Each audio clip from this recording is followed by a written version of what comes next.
नमस्कार विद्यार्थी मित्रांनो. पाठीमागच्या काही लेक्चरमध्ये आपण पॉलिनेशन या प्रक्रियेवरती चर्चा केलेली आहे. पॉलिनेशन म्हणजे काय, त्याचे प्रकार किती याचा आपण अभ्यास करत होतो. आजच्या तासाला देखील आपण पॉलिनेशनचा शेवटचा प्रकार झेनोगॅमी याच्यावरती आपण चर्चा करणार आहे. तत्पूर्वी पॉलिनेशन म्हणजे काय, तर एका फुलातील परागकण दुसऱ्या फुलाच्या स्टिग्मावरती जाणं, या प्रक्रियेला आपण पॉलिनेशन असं म्हणू शकतो. पॉलिनेशनचे जे प्रकार पडतात ते मुख्यत्वे दोन आहेत, सेल्फ पॉलिनेशन आणि क्रॉस पॉलिनेशन. सेल्फ पॉलिनेशनमध्ये काय होतं, त्याच फुलातील परागकण त्याच फुलाच्या स्टिग्मावरती पडतात. तर क्रॉस पॉलिनेशनमध्ये एका फुलातील परागकण दुसऱ्या फुलाच्या स्टिग्मावरती पडत असतात, अशी एक जनरल व्याख्या त्या ठिकाणी सांगितली जाते. पण आपल्याला यावर्षी सेल्फ पॉलिनेशन आणि क्रॉस पॉलिनेशन असं स्पष्टपणे प्रकार न देता एकूण 3 प्रकार दिलेले आहेत. ते क्रमाने असे आहेत: क्रमांक 1 ऑटोगॅमी, क्रमांक 2 जिटोनोगॅमी आणि क्रमांक 3 झेनोगॅमी. पैकी ऑटोगॅमी आणि जिटोनोगॅमी हे दोन्ही सेल्फ पॉलिनेशनचेच प्रकार कन्सिडर केले जातात, तर झेनोगॅमी मात्र क्रॉस पॉलिनेशनचा प्रकार कन्सिडर केला जातो. मग ऑटोगॅमी आणि जिटोनोगॅमीमध्ये नेमकं साम्य काय आहे, तर ऑटोगॅमी आणि जिटोनोगॅमी ह्या दोन्ही प्रकारासाठी वनस्पती एकच वापरली जाते, तर झेनोगॅमीसाठी मात्र 2 वेगळ्या वनस्पतींचा वापर केला जातो. ऑटोगॅमीमध्ये वनस्पती जरी एक असली तरी फुलंही एकच असतात, फुल एकच असतं की ज्याच्यामध्ये परागीभवनाची प्रक्रिया घडून येते. जिटोनोगॅमीमध्ये मात्र तसं नाही. आपण उदाहरण बघितलेलं होतं, मेज प्लांट किंवा कुकुरबिटा म्हणजे भोपळा वर्गीय वनस्पती यांच्यामध्ये. जिटोनोगॅमीमध्ये वनस्पती एक असते पण फ्लावर्स 2 असतात. ऑटोगॅमीमध्ये वनस्पती एक, फ्लावर एक. जिटोनोगॅमीमध्ये वनस्पती एक, फ्लावर्स 2. हा प्रकार लक्षात घ्या. आता जिटोनोगॅमीमध्ये वनस्पती एक आहे, फुलं मात्र 2 असतात. मेज प्लांट तुम्ही नजरेसमोर आणा, लगेच तुमच्या लक्षात येईल. ॲक्च्युली हे फंक्शनली क्रॉस पॉलिनेशन कन्सिडर केलं जातं, पण वनस्पती एकच असल्यामुळं दोघांची जैविक रचना सारखी असल्यामुळं तोही प्रकार सेल्फ पॉलिनेशनचाच कन्सिडर केले आहेत. म्हणून आपण एक स्टेटमेंट केलं होतं पहा, geitonogamy is ecologically cross pollination but genetically self pollination असं म्हटलेलं आहे. ते दोन्ही भाग आपण अगोदरच्या लेक्चरमध्ये बघितले आहेत. आजच्या तासाला पॉलिनेशनचा पुढचा प्रकार झेनोगॅमी, ज्याला आपण क्रॉस पॉलिनेशन असं म्हणूया, याच्यावरती चर्चा करूया. आता हा भाग बघायच्या अगोदर पुस्तकातील पहिल्यांदा मी ती माहिती वाचून दाखवतो, मग आपण त्याच्यावरती चर्चा करूया. Xenogamy also called cross pollination, that is outbreeding. आता आउटब्रीडिंगचा अर्थ काय ते आपण बघूया नंतर. It is a type of cross pollination when pollen grain of one flower is deposited on the stigma of a flower of different plant belonging to same species असं म्हटले आहेत, with the help of pollinating agents किंवा pollinating agency असं म्हटले आहेत. आता हा भाग समजून घेण्यासाठी तुम्ही ही डायग्राम थोडीशी बघा. 2 वेगळ्या वनस्पती आहेत असं गृहीत धरा आणि 2 वेगळ्या वनस्पतीमधील 2 वेगळी फुलं त्या ठिकाणी दाखवली आहेत. What is cross pollination? Transfer of pollen grains from anther of one flower, इथं अँथर आहे, anther of one flower to the stigma of another flower, stigma of another flower with the help of pollinating agency किंवा pollinating agent असं म्हटलेत. या डायग्राममध्ये हा भाग थोडा एनलार्ज करून दाखवलेला पहा. इथं जो भाग दाखवलेले आहेत, हा अँथर इथं एनलार्ज केले आहेत. या अँथरमध्ये बाहेर येणारे जे पोलन ग्रेन्स आहेत, ते पोलन ग्रेन्स पॉलिनेटिंग एजंटच्या मदतीनं, इथं पॉलिनेटिंग एजंट जो आहे तो मधमाशी दाखवले आहेत, हनीबीज, याच्या मदतीनं ते ट्रान्सफर होतात. या स्वरूपात ते स्टिग्मावरती डिपॉझिट होतात, म्हणजे या स्टिग्मावरती डिपॉझिट होतात. ही डायग्राम जर तुम्ही व्यवस्थित बारकाईने बघितलं तर तुमच्या लक्षात येण्यासारखं आहे. इथं नंबर दिलेले आहेत, कशा स्वरूपात ही प्रक्रिया त्या ठिकाणी घडून आलेली आहेत. पहा, या फुलामध्ये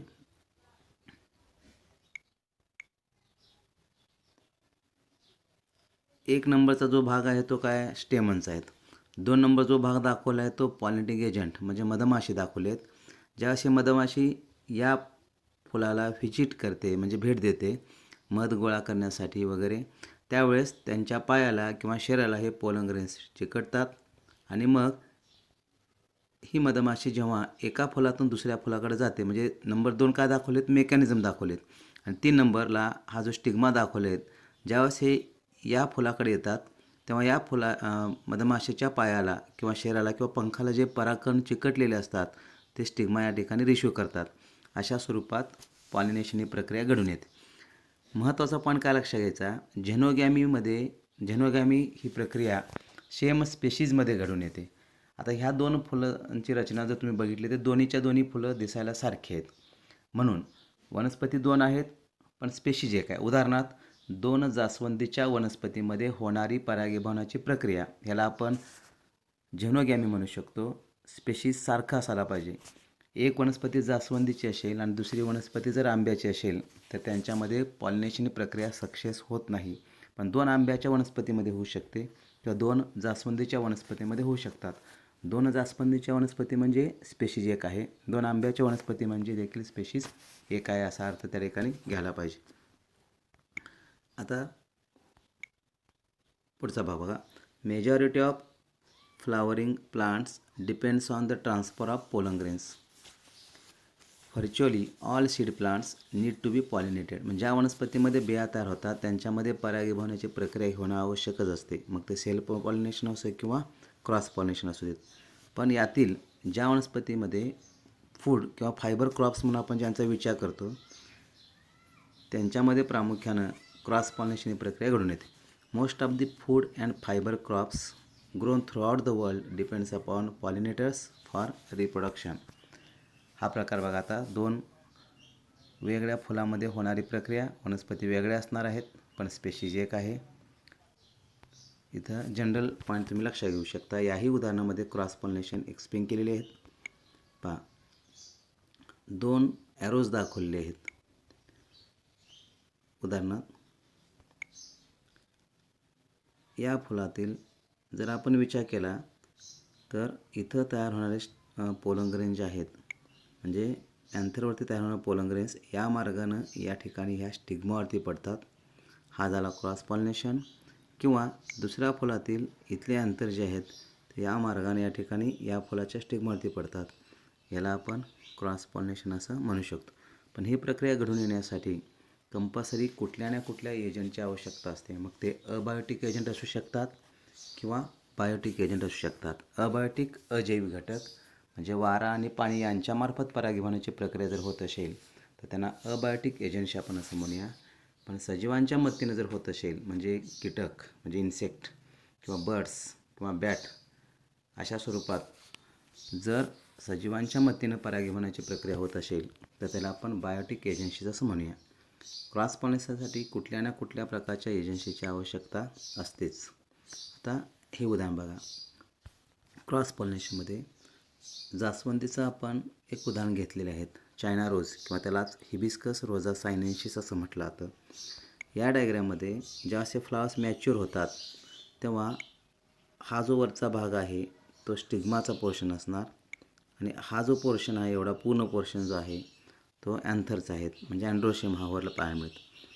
मग कीटकांना किंवा पक्ष्यांना आकर्षित करण्यासाठी क्रॉस पॉलिनेटेड फ्लावर जे आहेत ते काही प्रलोभनं देत असतात. कुठले तर प्रामुख्याने एक नेक्टर म्हणजे मध तयार करणे किंवा फ्रॅग्रन्स म्हणजे विशिष्ट प्रकारचा वास निर्माण करणे. आता या डायग्राममध्ये हा जो सनबर्ड आहे, सनबर्ड तो या फुलाला व्हिजिट करतो आहे आणि त्याची चोच जी आहे ती इथं खालच्या बाजू ते इन्सर्ट करतात. कारण या ठिकाणी त्यांच्यासाठी स्वीट ड्रिंक म्हणजे नेक्टर मोठ्या प्रमाणात पाहायला मिळतं. स्वीट ड्रिंक आपण असं म्हणूया.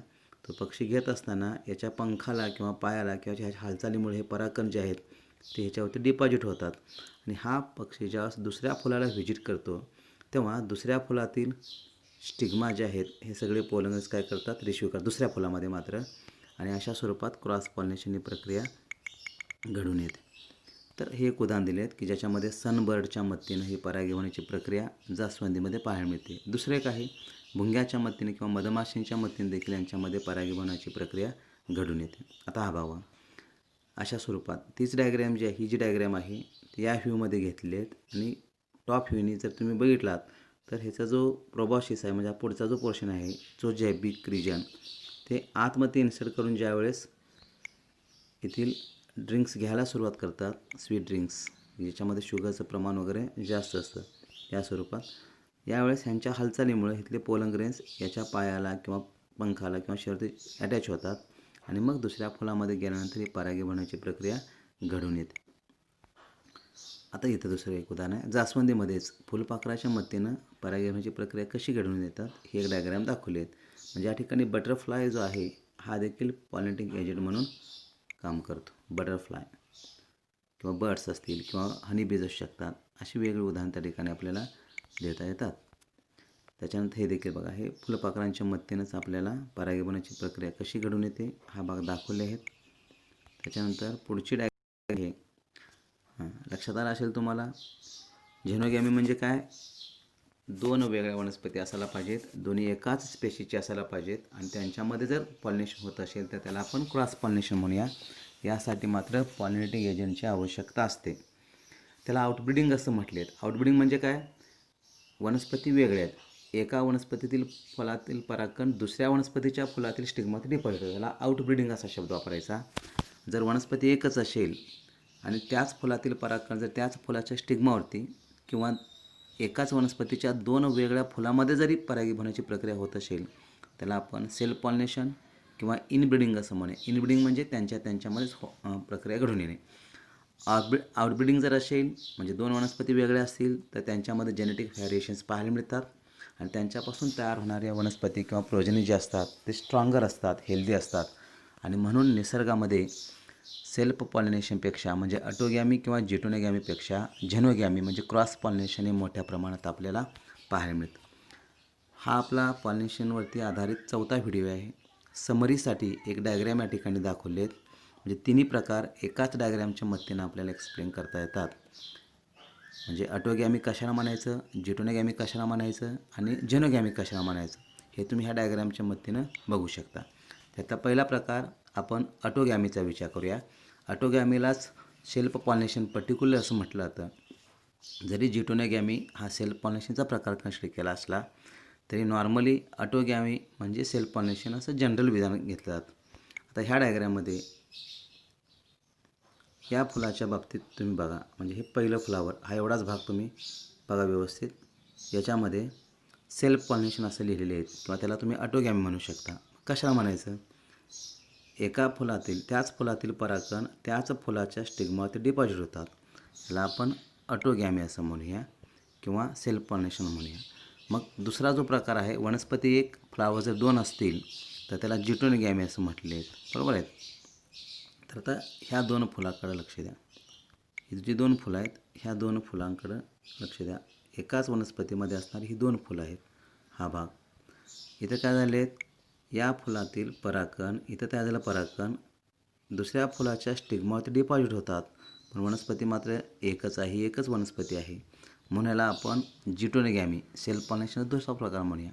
ह्या दोन्ही प्रकाराला म्हणजे सेल्फ पॉलिनेशन ज्याला आपण ऑटोगॅमी म्हणतो आणि हा जिटोनोगॅमी, हे दोन्हीच्या दोन्ही हे जे दोन प्रकार आहेत हे इनब्रीडिंगमध्ये मोडतात. इनब्रीडिंगमध्ये म्हणजे त्यांच्यामध्येच वनस्पती एकच असल्यामुळं जनुक रचना सारखी असणार आहे.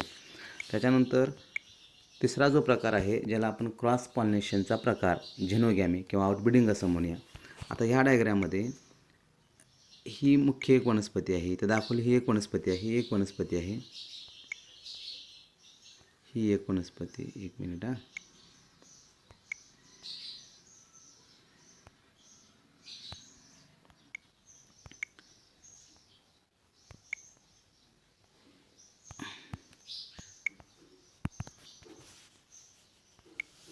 या डायग्राममध्ये ही एक वनस्पती तुम्ही विचार घ्या, म्हणजे ही पूर्ण वनस्पती, ही जी आहे ही पूर्ण वनस्पती विचार घ्या. इथून ही पूर्ण वनस्पती